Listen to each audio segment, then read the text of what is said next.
I'd like to talk about lineages and teachers. And Rod, could you help us give us an idea of sort of your lineage and the teachers that, and what your feelings were toward the teachers in that lineage? My spiritual roots go back, my tradition's roots go back to Adi Shankara, one of the great sages in the history of India, if not the globe. And I know Deepak and I have this in common, actually. Within his teachings, there are traditions and sub-traditions. So we represent some of his sub-traditions. And, to speak to my feeling of it, that's a very overwhelming thing to try and describe.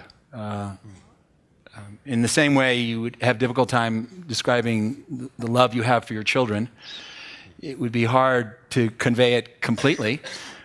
I feel the same toward my teachers and the teachers of my teachers.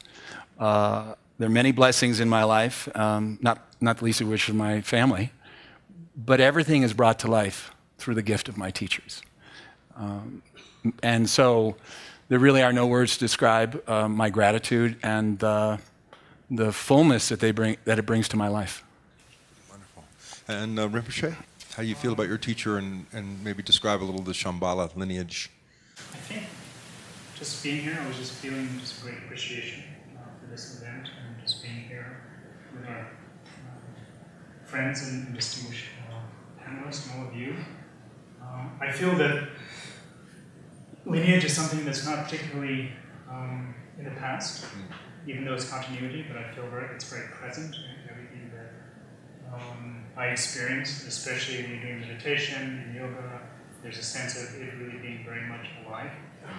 I think that's part of the power for myself. It's a living lineage. It's not just sort of ancestor related, but there's a sense of strength, I would say, that you're doing something that has been continued in the course of people's lives. And one of the most important things or strengths I draw from it is that almost every lineage figure that I have the privilege of hearing about their life is almost all of them had a really difficult time, and that they really overcame a lot. And there's a sense of their perseverance. And it was their perseverance and their sense of dedication that allowed the lineage to continue, or that tradition to continue. So it's almost you feel a sense of gratefulness, because otherwise, if they didn't do what they did, you wouldn't be doing this. And so there's a real sense of appreciation. So I think it's interesting because a lot of times in our modern culture, everything's about new, but also there's a sense of really, it can also be appreciation for how it got here. Yeah. And Deepak? I think everything's been said, but since you asked me the question, my lineage, like Rod Stryker's, is Adi Shankara. For those of you who don't know who he was a child prodigy. Started seeking enlightenment at the age of 4. And before he passed on, or took what they call Mahasamadhi, the big meditation, he established 4 centers, one in the north, one in the south, one in the east, and one in the west of India. This is 800 AD. So my teacher was Maharishi Mahesh Yogi. My direct transmission was from Maharishi Mahesh Yogi, who was directly part of that lineage. Afterwards, I also engaged with the Shankaracharya of Jyotirmat, the monastery in the north. And then during the last 20 years, I've been deeply influenced by other teachers who are offshoots of the same lineage. So one of them is Nisargadatta Maharaj. And if anyone wants to get direct transmission through a book, please read it. I am that, Nisargadatta Maharaj. And the other one was Ramana Maharishi in the south of India. And the third one was Atmananda Krishna Menon. Almost everybody in the room, Deepak, meditates. Everyone here meditates almost. but we want to know why you meditate. I try to live in meditation. So I think meditation is it be a good ritual, and it helps for so many reasons. We've done a lot of research at our center, partly funded by you and Gina and many others on the board, but we were able to show that in a 5.5-day retreat of meditation that we do twice a year, the telomerase level, the enzyme that regulates the length of your chromosomes, went up by 40%, which means that there was an effect on the genetic clock which is responsible for aging. But furthermore, we were also able to see that all the genes that cause homeostasis or self-regulation or healing, for lack of a better word, went up some 17-fold. And other genes that cause inflammation went down significantly. There's no drug that can do that. And this study was funded by supporters of the Chopra Foundation, including the Murdochs and many others. And I see some of them in the audience. It was in collaboration with Harvard, UCSD, Duke University, UCSF. One of the investigators along with us was a Nobel laureate, Elizabeth Blackburn. The paper was published in Nature, which is the highest impact journal you can imagine. And it actually brought, along with other studies like this, meditation to the mainstream, because direct effect on biology, the human brain, genetics. But that's not why we meditate. We meditate to get in touch with reality. And Rinpoche, why do you meditate? I think for myself, meditation is very much sort of very human activity. And I think that one of the most sort of essential elements of meditation is that one's innate strength and goodness and is already sort of within oneself. So I see meditation as a process of sort of allowing for that strength of who we are. And I think this, we're in an interesting time because there's a lot of devaluing of the humanness, and I think there's a real question about, are we good? Are we as people? And I think meditation has always come from the point of view that our own enlightenment, our own wakefulness, our own strength is within our own mind and heart. And meditation, I think, is just that process of personally experiencing that. And from that point of view, even if it's a very brief meditation, it's connecting with that. So it's connecting with something that's inherent, that's not really describable, but you have to experience it. So I think it's a practice, but it's not a practice in repetition. It's more a practice in like genuineness or authenticity. So you actually feel, in a non-conceptual way, who you are. You're accessing your true self. Your true non-self. That's very funny. True non-self. I think, Deepak, it was you that said a lot of suffering is caused by confusing the selfie with the self. You're not yourself, but this thing that you would call the body-mind is your selfie. Yeah. Rod, why do you meditate?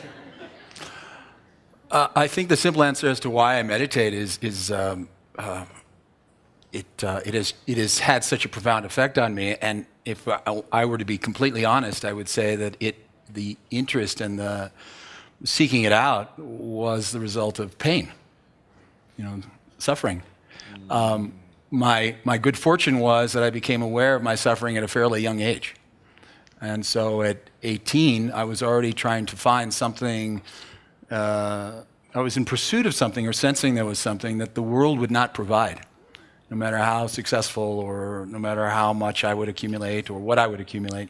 But there was something that the world wouldn't provide. And I intuitively, I think, knew that. So what began perhaps as a way to find the way out of pain or suffering was ultimately became a way of discovering and reclaiming the greatest treasure. There's this teaching in the Shiva Sutras. The concept is Maharada, and it means the great pool. And there's this description of, in between lifetimes, we catch a glimpse of the glory of the self, which is said to be this golden pool. And it's so awe-inspiring that we recoil, because it's somehow our small identity can't quite fathom that this is us. And we get this glimpse.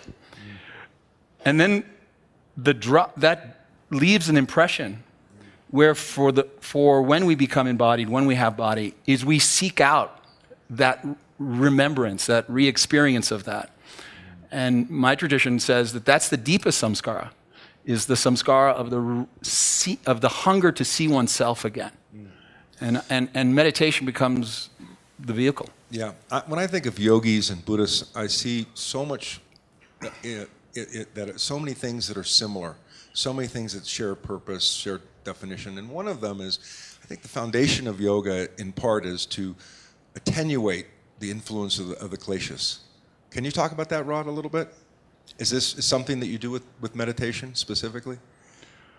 Wow, kleshas, that's a small topic. So for those, so we have a similar vocabulary. Those are the causes of affliction, causes of pain and suffering. Deepak actually shared about them last night. And in short, they're born from this one piece that actually dovetails with what I was saying about the Maharada, which is we still are identified we don't identify ourselves as this great pool, this luminous pool of self. And as a result, we begin to create some fictions as a result of that. And there are 5 kleshas, and I don't think it's necessarily the right time to do it. But at the far end of that spectrum of what causes us suffering is the knowledge and the fear of dying. And doesn't matter what we accomplish in the world, in essence, that fear follows us our whole life. Patanjali, the great sage of the yoga tradition, says pleasure is suffering and suffering is suffering. In other words, that even when we gain wonderful things, there's a fundamental fear that we're going to lose those wonderful things. Yeah. So the point being that, meditation at its height is a kind of dissolving, or is like a small death, a conscious death. It's really a resolution around all of the things that we are so invested in our life, our friends, our family, our possessions, our goals, our career, our dharma, our duties in the world. And so when we are in the depth of meditation, we interface, or we become that which is beyond dying. Yeah. And so if we understand that key point, that we get to see that part of ourselves that's beyond death on a consistent basis, what it starts to do is, use the word, I think, attenuate. It begins to reduce that fundamental fear of loss, because we become aware of that thing which cannot be destroyed, which cannot be lost. But the teachings are this, and I'll just add one other thing. Patanjali says that it can be attenuated, the kleshas can be attenuated through meditation if they're subtle. In other words, meditation alone is not enough if what's causing us suffering is significant. If it's really strong, we need other things in addition to meditation. Yeah. My understanding of Rinpoche is that the Buddha, when he was in Deer Park, was also trying to unravel sort of the mysteries around the kleshas. Sort of what is your view of that? Well, I think within Buddhist tradition, kleshas are something initially to sort of recognize, overcome, and especially in terms of ignorance, passion, aggression, and that those kleshas are basically, holding on to something in terms of level of attachment. aggression in terms of trying to destroy things, and ignorance in terms of not recognizing sort of things. And they're seen as sort of states of the mind and expressions of the mind that become very experiential, and in fact can create a whole cycle of life.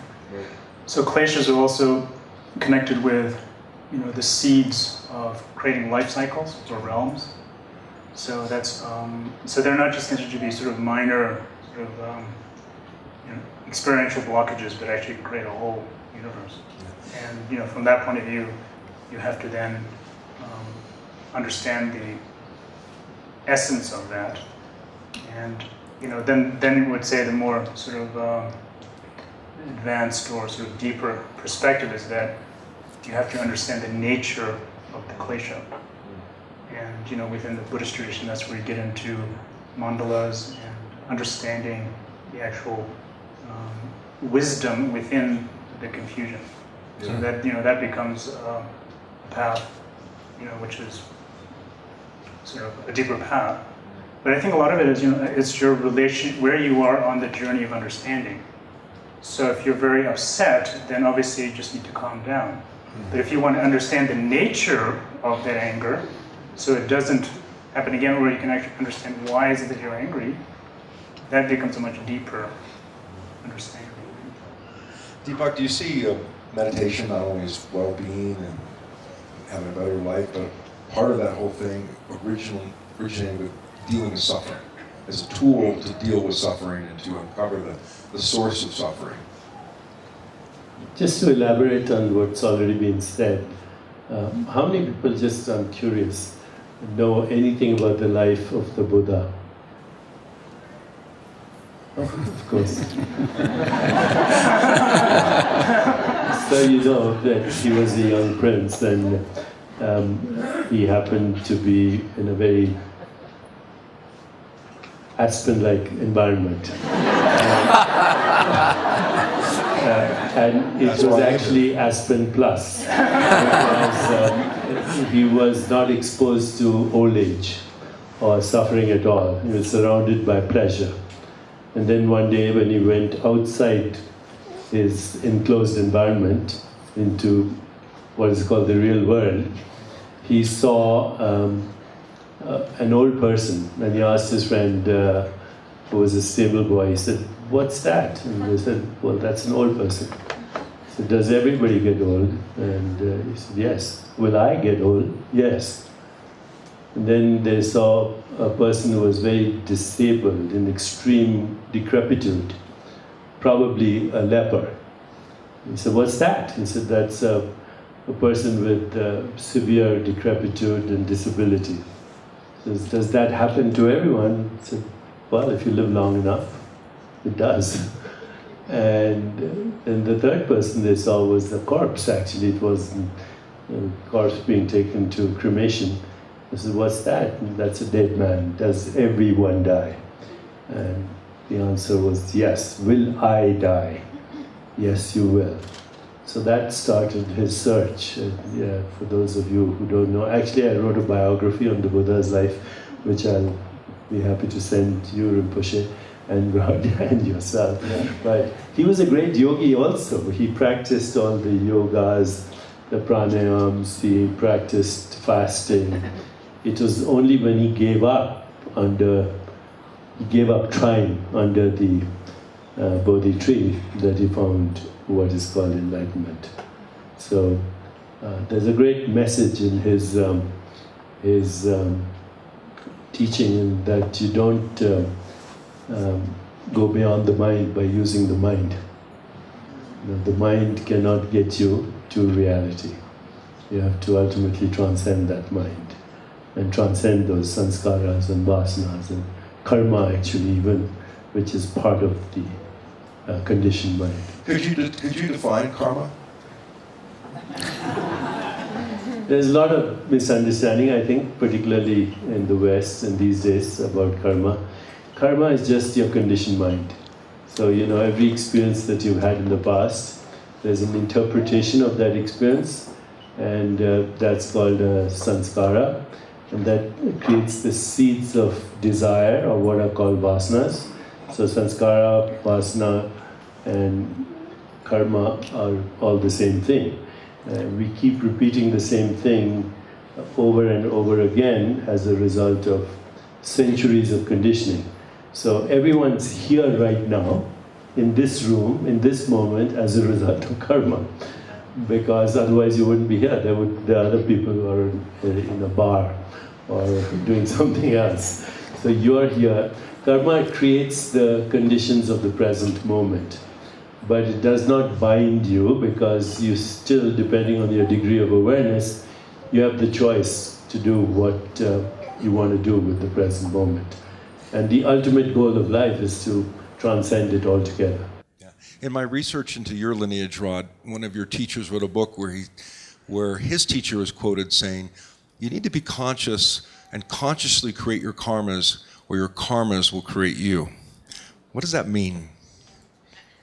Well, it's exactly as Deepak described it. It's that our past impressions create desires, and we are likely to... A nice short way of saying it, maybe it'll qualify as a Deepakism or a Strykerism. Yeah. But if you don't, if you don't choose a different present, the past will choose it for you. Okay. And that's really at the heart of it. And that is that we have to be very conscious of shaping the present, because there is an influence of the past. Those are just a few words, be here now. But that's not so simple because of the concept of karma, vasana, and samskara. It would be nice if it was so simple. But Deepak makes the critical point, which is that ultimately it is a choice, because we've chosen those things in the past. When we can extricate ourselves from them by choosing differently in the present. Well, maybe it's simple, it's just not easy. That's right. It's simple, not easy. Yeah, so Rinpoche, how does that sync with the Buddhist tradition and the ideas of karma? Very well. I think in the sense the path of Patanjali is very similar to the path of the Buddha. Well, I guess that's for everyone else to decide, but I think one thing that I was just struck by was the notion of karma, which often, as Deepak is saying, there's sort of sometimes sort of interpretations of what it is. And I think one of the things that is sort of linking karma and meditation is that meditation is really the place in the present moment where you're changing your karma or developing your karma or freeing yourself from karma. And so the power of your meditation is not just recovery time from your life, but it is a point where you begin to determine the trajectory of your life, how you would like to live, what are the principles you would like to live by. And you need that moment of quiet and also a little bit of perspective to determine, do I want to, as we at the conference, like, do you want to lead with love? Do you want to lead with compassion? Do you want to lead with strength? And so the present moment is really like it's a moment where the future is not really existing at this point, and it's coming into existence very quickly. So meditation can be very powerful by determining what you do that day, really the direction of your life. And so one of the things that when I teach meditation, try to encourage people is that it looks like you're doing nothing, but there's so much happening. So don't be fooled by inactivity. It looks like, oh, they're just sort of chilling out. And inside is powerful. As Mr. Chopra said, all the research is showing that there's so much happening. And so the ancient wisdom is catching up with the technology, realizing, oh, this is a powerful human being deciding something. And we as people have decided how the world is right now. And we will decide how it's going to be. Did you want to add something, Deepak? Well, just a kind of a metaphor analogy that my teacher Maharishi used to use. So imagine a piece of cloth which is dyed, let's say the color red. And every time you transcend in meditation, at any time you get beyond the mind, then you are washing that piece of dyed cloth. So the next time it's a little faded, the color is not that strong, and you keep doing it, and finally all the color fades away. So the color is the karma that's slowly being washed away. That's great. So we talked about meditation. We're going to do a meditation in a few minutes, and I want to know from you, Rinpoche, how important is intention when you begin to meditate? It's funny you asked that. I mean, as you know, intention is something I feel like before you meditate, even if it's just a very simple intention or motivation, because I almost think like motivation is like, meditation is like going for a walk. Why are you going on the walk? Why are you going on the journey? There's a journey taking place, and intention is just orienting yourself. And I think that's where your meditation becomes enriched. A lot of times if you have no idea where you're meditating, that's where you begin to lose perspective. You can get bored, and you get very distracted. Whereas I think if you have intention, then it's very much like, the energy of the wind kind of in a positive way, directing you. So motivation is, in the Tibetan tradition, we call it Dawa. Dawa means view, like you're looking at the top of a big mountain and you see where you're going. And the mind is infinite in terms of what it can do. And so the journey of meditation is just actually becoming familiar with your intention, staying with your intention, not constantly changing your intention, but rather staying with it. Rod, what's your tradition say about intention? A lot. A lot. But if, I think I'm going to answer the question a little bit differently, and I'm actually going to speak to something that touches on intention, but is a little bit different context. The idea that Rinpoche has just shared, which is the idea that there's context to this practice, there's a reason for doing this practice, is really critical. But I even want to go back just one step further, because from our tradition, it's a fundamental perception. It's stepping into a fundamental perception that is holistic. Have a specific view of the universe that you live in and your relationship to the universe prior to starting your practice.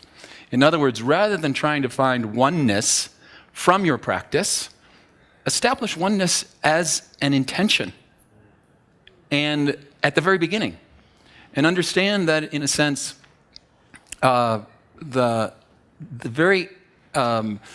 worldview that I bring to meditation will unfold. The specific worldview that I bring to my meditation practice will unfold in my meditation practice. So, in other words, if I start with this sense of meditation as first aid, like my meditation is a way of ameliorating my difficulties, that's probably all I'm going to get out of it. And it's not really, it's missing the larger point of our relationship to ourselves, to creator or creation. And if we can start with just taking a minute or two to reflect on the higher, more noble perceptions that come from tradition, by the way, because this point of view I'm generally describing is not common language. It's not. You won't find it on Instagram.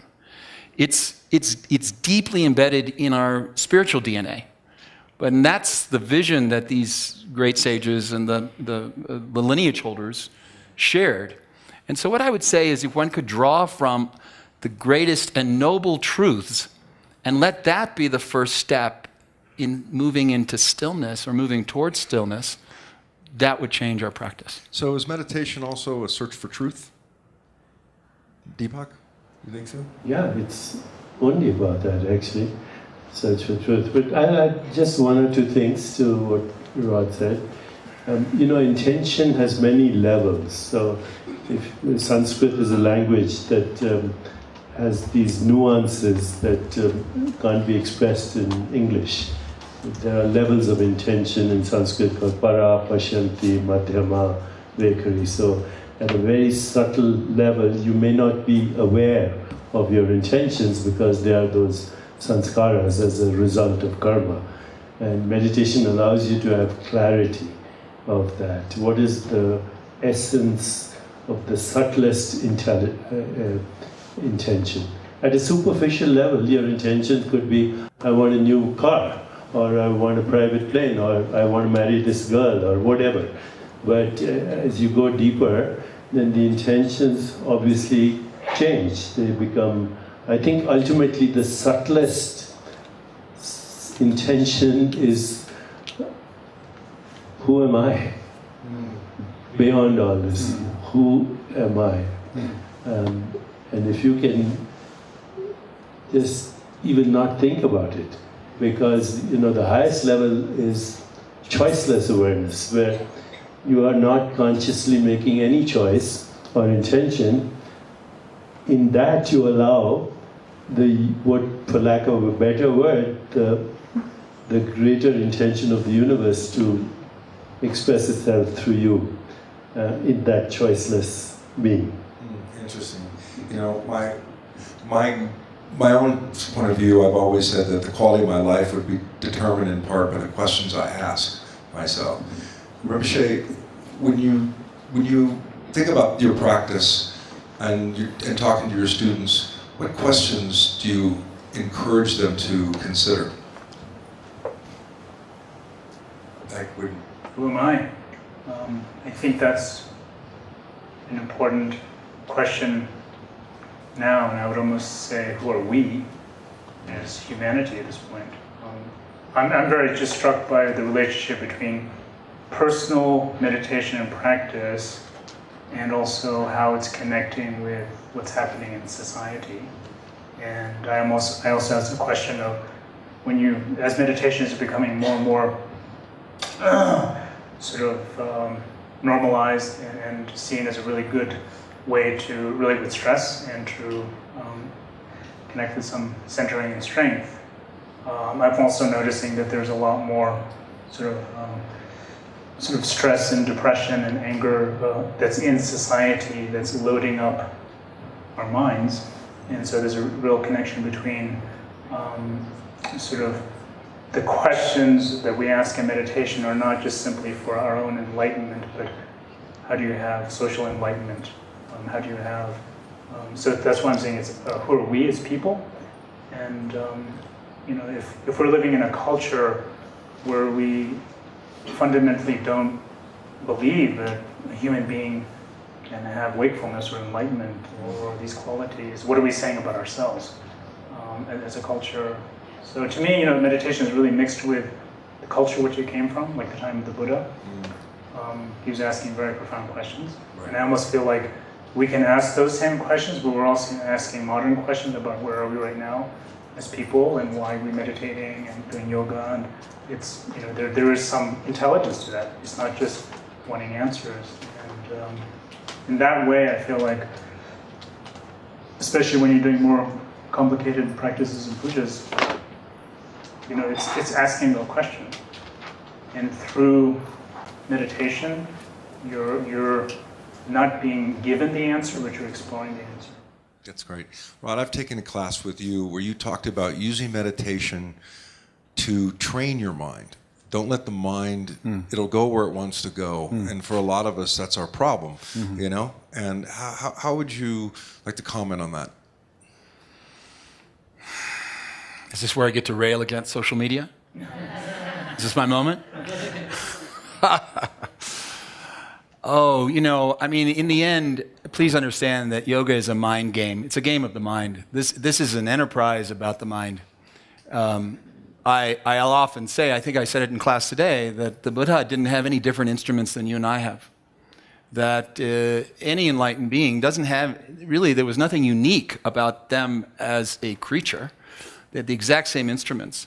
And yet, what made a Buddha, if I may, Rinpoche, is perception. Is moving from one kind of perception to the next. And that's all about the mind. The core of yoga is mind. And, it's easy to get distracted in the gymnastics related to moving your body and stuff like that. I'm not telling my students anything they haven't heard before. So it's absolutely about mind. And the challenge that we face, I think, is that culturally and because of technology and stuff, our minds are fundamentally becoming more feeble. When I grew up, I remember the transition to answering machines. So I just turned 60, so that gives you some idea. But I remember in the early 80s, suddenly there was an answering machine. Suddenly, you came home and you found out who called you while you were away. Now, before that, you didn't know who called you, and you were just fine. You didn't know who called you while you were not home. Now, but the point I'm making is all of this instantaneous. So what I started to say was that I remembered probably I had at my disposal 40 or 50 phone numbers. How many phone numbers do most of us have access to in our memory now? 2, 3, 4? In general, our minds are atrophying because of technology. And this is actually, I think, going to make meditation, and particularly getting to the depths of what I think the three of us have been talking about today, getting to the depths of it requires a stable, clear, calm, tranquil mind that has high level of memory, that has high retentive power for a variety of reasons.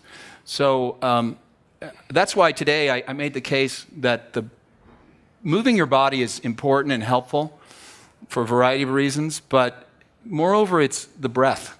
The breath is the real shift in the mind. One of the things I say is that when you do posture, you're working effectively, you're interfacing with your past, because your body is your material memory.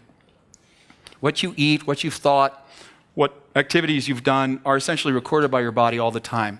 So when you do asana, you're interacting with your past more than anything else. When you breathe, you're interacting primarily with the present, because you can't shape your breath consciously and not be more present. And when you meditate, you're primarily interacting with the future. Yeah. And if we understand, really, it's about mind. It has to be about mind. Rinpoche, what does meditation teach you in the Buddhist tradition about mind? Well, one thing I just want to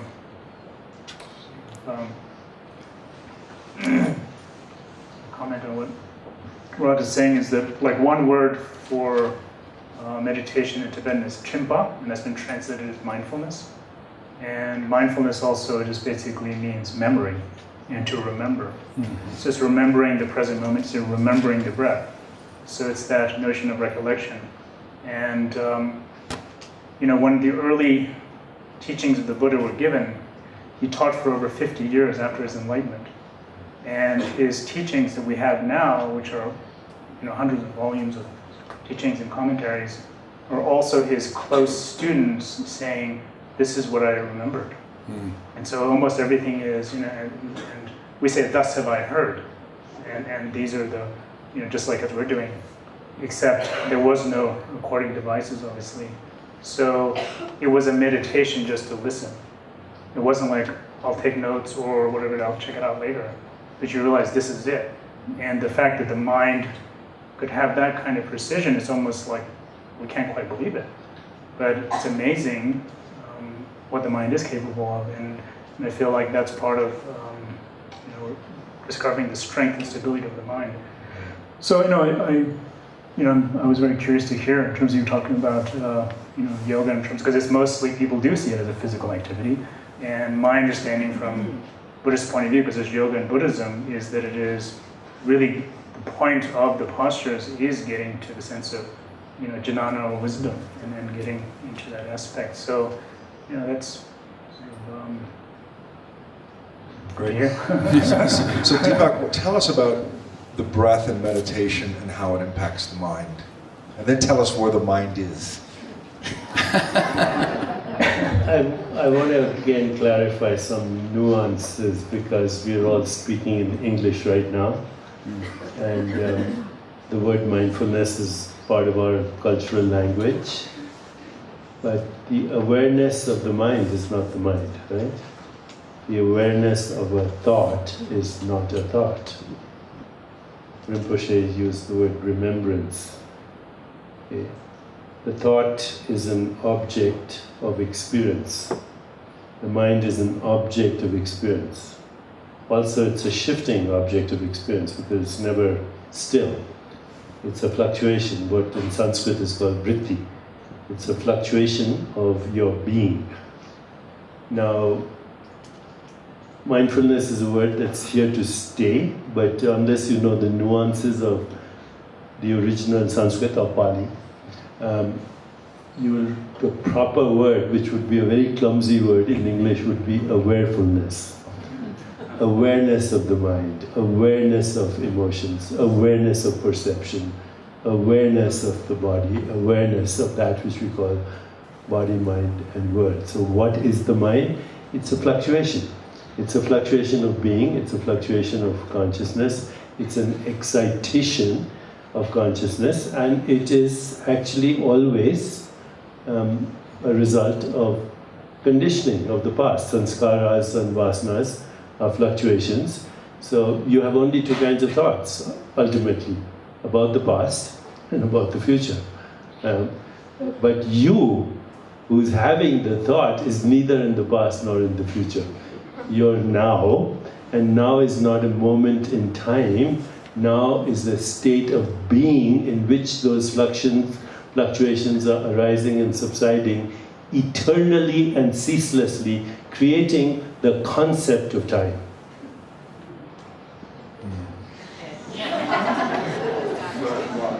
Yeah. What do you think of time? How do you guys think about it? I'd actually like. That was brilliant. That was simple. It's very simple, very straightforward. So I thought so. That's why I'm a big fan. But to summarize what Deepak said in a different way, I have bad news. There's no such thing as peace of mind. There's only mind or peace. Peace is the absence of the movement of mind. Yeah. I'd rather answer that than time, the time question. That's great. So, let's talk about for a second the essence of duality. Deepak, can you give us a little bit of your view on the essence of non-duality? Non-duality is actually the tradition we are talking about. All of us ultimately are talking about non-duality, Advaita, which means fundamental reality is only one. One, without a second, non-dual.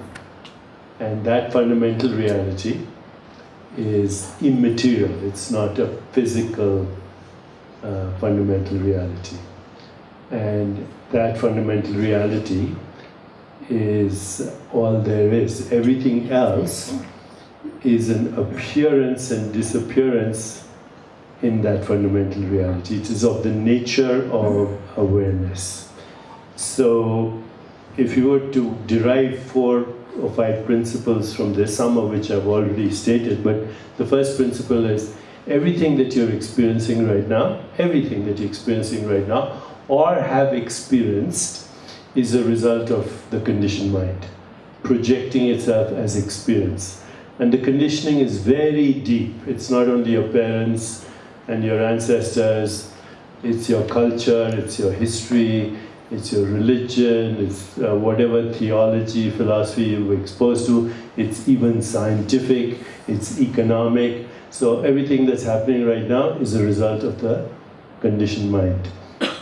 Principle number 2, that which you call me or I is also a conditioned self, which has no fundamental essence. It's a differentiated expression of the original mind or the original self. So the conditioned identity is experiencing the conditioned environment. Principle number 3, which I already said, now is not a moment of time. Now is the essence of awareness in which there is this ceaseless activity that we call the mind. Principle number 4, the real you, which is beyond the mind, was never born and is not subject to death. And the reason for that is that the real you is without form, experiencing itself as all this. Formless being is experiencing itself as this, all this.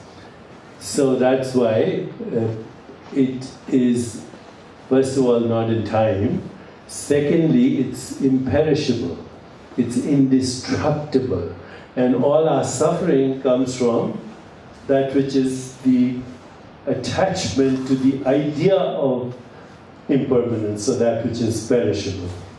So when we truly become non-dual, not just understand non-dual, that is liberation, that is freedom. Yes. In a few minutes, we're going to try an experiment to get at the essence of non-duality, which is going to be this fantastic meditation with these three masters. But before I started, I want to see if the Rinpoche or Rod would like to comment on Deepak's comments on the essence of non-duality. Rod, you want to? Oh my gosh. No, I actually stay away from conversations of non-duality. I really do. I have them every day. I mean, Deepak has such a brilliant scientist's mind that he can really. It's almost as like we're watching him paint a painting that describes it. But ultimately, it's beyond description. So there's actually a mantra in my lineage that basically only fools wade in to talk about duality or non-duality.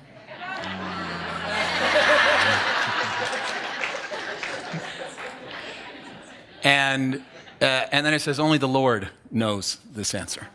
No, I don't really. Duality? Here's something. Raise your hand first. Duality is teenagers. Non-duality is oneness. That's my life in a nutshell. Yeah. But I just want to make the point, that ultimately, and I had the pleasure and the honor to spend some time with both these gentlemen last night, and I shared my thought that in a sense, non-duality is, while it is the quintessence and the ultimate arrival of these practices, and there's no doubt that with time and dedication, you will get to know it if you are truly dedicated. But in the meantime, it's not all it's cracked up to be. For most of us, we still have a lot of work to discharge in the world, and in non-dual, that non-dual reference, if you will, of perspective, the days of the week are non-existent. The time it is, everyone here was in a timely manner. We all kind of observing silence. Silence and non-silence is duality. Hunger and not hungry is duality. So, and if you begin to read the accounts of people who actually enter that state, they have to be reminded to eat. They have to be reminded. And Ramana Maharishi, who you brought up, Deepak, he taught where he slept, and he slept where he taught, and he was told to eat because he wasn't hungry. So it's really not what I would call it. I would call it the ultimate retirement practice. In the meantime, how do we navigate fear? How do we navigate anxiety? How do we navigate sadness? How do we navigate disappointment? How do we navigate our attachments? Duality is not the answer for everything. Non-duality is not the answer for everything. Ultimately, of course, it is, because it's all there is. But at the same time, and I think you were speaking to this very wisely, Rinpoche, which was, I loved what you said. It's my big takeaway. The wisdom in our confusion. It's really coming to greater clarity about how we navigate the dualistic world skillfully. In non-dualism, there aren't Republicans and Democrats. There isn't money being taken away from certain social issues as we speak. So I don't want to quite cut the thread to duality quite yet. I want to continue to hone my skill in entering into this other level of experience. But you want to be aware of it. You want to be aware that it exists.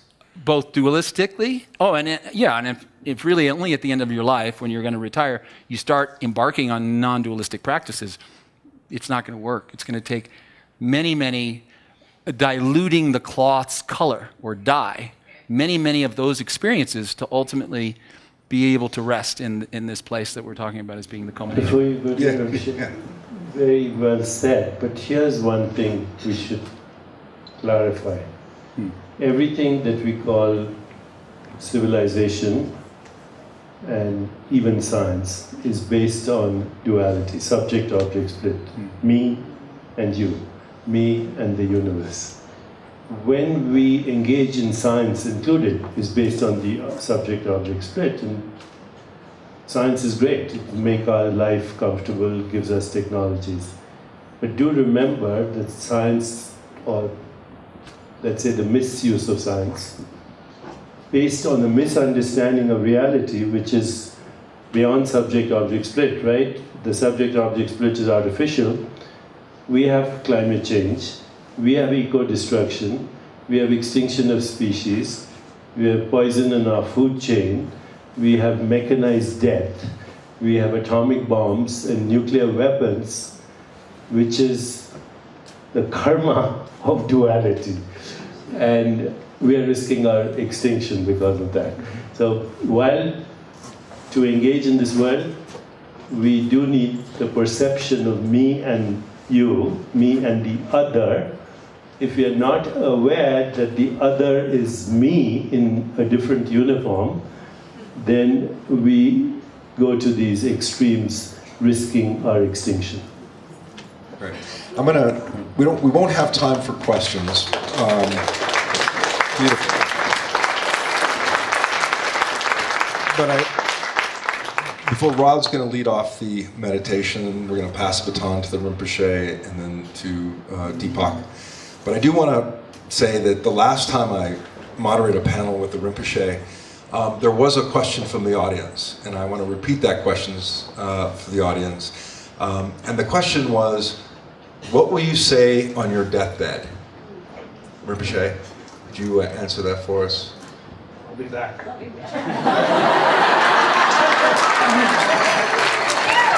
Deepak? I was never born. Rod? I won't say anything.